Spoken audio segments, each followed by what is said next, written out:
দেখ মন কাশবন দুলছে যে শাড়ি, কবে ঢাক দেবে ডাক, দিন গুনছে যে তারি। দেখ মন কাশবন দুলছে যে শাড়ি, কবে ঢাক দেবে ডাক, দিন গুনছে যে তারি। শিউলি মাখা গল্প আগমনীর সুর, কুমার টুলির গন্ধ ছড়ালো। বলো বলো দুর্গাপুজো আর হাতে গোনা মাত্র কয়েকটা দিন, তাই আজকে আমি চলে এসেছি কল্যাণীর আইটিআই মোড়ে। কল্যাণীর আইটিআই মোড়ে লুমিনিয়াস ক্লাব গত 2 বছর ধরে যে জনপ্রিয়তা পেয়েছে, সেই জনপ্রিয়তা কিন্তু আজও কোনো রকম কোনো কমতি নেই। আর এই লুমিনিয়াস ক্লাব এবছর করতে চলেছে ব্যাংককের অরুণ মন্দির। আর পুজোর ঠিক কদিন আগেই প্যান্ডেলের কাজ কিন্তু পুরোপুরি কমপ্লিট, জাস্ট এখন একটু ফিনিশিংয়ের কাজ চলছে। সেই নিয়েই থাকছে আজকের এই ভিডিওটা। এই হচ্ছে এই বছরে কল্যাণী আইটিআই মোড়ের লুমিনিয়াস ক্লাবের পূজা মণ্ডপ ব্যাংককের অরুণ মন্দির। দেখতেই পাচ্ছেন মণ্ডপটা কিন্তু অনেকটা হাইট করা রয়েছে। এই মণ্ডপের হাইটটা 170 থেকে 180 ফুট।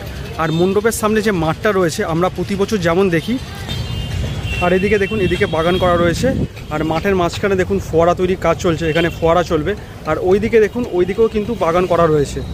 এইখানে দাদাদের দেখুন এই রোদ্দুরের মধ্যে অক্লান্ত পরিশ্রম করে ফোয়ারা তৈরির কাজ করছে। আর এখানে দেখুন রঙের কাজ হচ্ছে। 2018 সাল। আর এই মুহূর্তে আপনাদেরকে মণ্ডপের ভেতরে ঢুকে প্রতিমা দেখাতে পারবো না, এখানে প্রতিমা চলে এসেছে। আর দেখতে পাচ্ছেন এখানটা কিন্তু ঘেরা দেওয়া রয়েছে, এখন ভেতরে প্রবেশ নিষেধ। মহালয়ার দিন এই মন্দিরটা ওপেন হবে। আপনারা যদি আগেভাগে এসে ঠাকুর দেখতে চান তাহলে মহালয়ার দিন আসতে পারেন, সেদিনকে ওপেন করে দেওয়া হবে। সেদিনকে এসে আপনারা নিশ্চিন্তে ঠাকুর দেখে যেতে পারেন। মণ্ডপের সামনে এরকম বাঁশ দিয়ে ব্যারিকেড করা হয়ে গেছে, যে সমস্ত দর্শনার্থী আসবে তাদের যাতে কোনো রকম কোনো অসুবিধা না হয় সেই জন্য কিন্তু বাঁশ দিয়ে ব্যারিকেড রেডি হয়ে গেছে। এদিকেও রয়েছে ওইদিকেও রয়েছে। এই মণ্ডপটা যে করা হয়েছে তার গায়ে দেখুন প্রচুর ঝিনুকের কাজ করা রয়েছে, অসংখ্য ঝিনুকের কাজ করা রয়েছে। আপনাদেরকে যদি একটু জুম করে দেখাই আপনারা বুঝতে পারবেন। এই দেখুন পুরো মন্দিরটা জুড়ে কিন্তু ঝিনুকের কাজে ভর্তি, মানে একদম উপর থেকে শুরু করে একদম নিচ অবধি কিন্তু প্রচুর ঝিনুকের কাজ করা রয়েছে। দেখুন আপনাদের যে ঝিনুকের কাজের কথা বলছিলাম, এইবার আপনাদেরকে একদম সামনে থেকে দেখাচ্ছি কত ঝিনুকের কাজ করা হয়েছে। দেখুন এখানে এইবার এই মণ্ডপের পেছন সাইডে যাই, পেছন সাইডে গিয়ে দেখি প্রতি বছর আমরা যেমনটা দেখি পেছন দিকে কিন্তু মেলা বসে অনেক, সেই মেলা বসেছে কিনা দেখে আসি। এই হচ্ছে মণ্ডপের পেছন দিক। আর মণ্ডপের পেছন দিকে দেখুন এখানে কিন্তু অনেক মেলা বসে গেছে।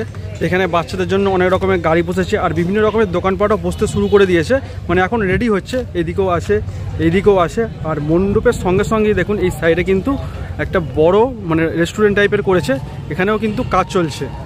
রাস্তার সাইডে দেখুন এই যে প্যান্ডেলগুলো করা রয়েছে, এখানে কিন্তু অনেক দোকানপাট বসবে। আর রাস্তার মাঝখানে এই যে স্ট্রাকচারগুলো করা রয়েছে, মানে রাস্তার মাঝখানে নয় রাস্তার সাইডে এখানে লাইট লাগানো হবে। শুধু এইদিকেই বলে নয়, এইদিকেও দেখুন এইদিকে কিন্তু প্রচুর স্ট্রাকচার এরকম করা রয়েছে, যেগুলো কিন্তু লাইট এখনও লাগানো হয়নি, লাইট লাগানো হবে। এইবার আপনাদেরকে বলি আপনারা যদি এই প্যান্ডেল দেখতে আসেন তো কিভাবে আসবেন। আপনাদেরকে আসতে হবে শিয়ালদা থেকে। শিয়ালদা থেকে কল্যাণী সীমান্ত লোকাল ধরে আপনাদের নামতে হবে কল্যাণী ঘোষপাড়া। আর কল্যাণী ঘোষপাড়া নেমে ওখান থেকে আপনাদের পায়ে হেঁটে 2-3 মিনিট লাগবে, সেইভাবে একটা আসতে পারেন। আর না হলে শিয়ালদা থেকে Krishnanagar city local, Shantipur local, Gede local এইসব ট্রেন ধরে আপনাদের আসতে হবে কল্যাণী। ওইখান থেকে আপনাদের টোটো করে আসতে হবে এই মণ্ডপে। এমনি সময় টোটো ভাড়া নেয় 15 টাকা, আর পুজোর সময় কিন্তু টোটো ভাড়া লাগবে 20 টাকা। আজকের এই কল্যাণী আইটিআই মোড়ের লুমিনিয়াস ক্লাবের পূজা মণ্ডপের ভিডিওটা কেমন লাগলো অবশ্যই কমেন্ট করে জানাতে ভুলবেন না। ভিডিওটা ভালো লাগলে অবশ্যই চ্যানেলটা সাবস্ক্রাইব করে দেবেন। দেখা হবে আবার পরবর্তী ভিডিওয়ে। সবাই ভালো থাকবেন, সুস্থ থাকবেন। আজকের মতো টাটা।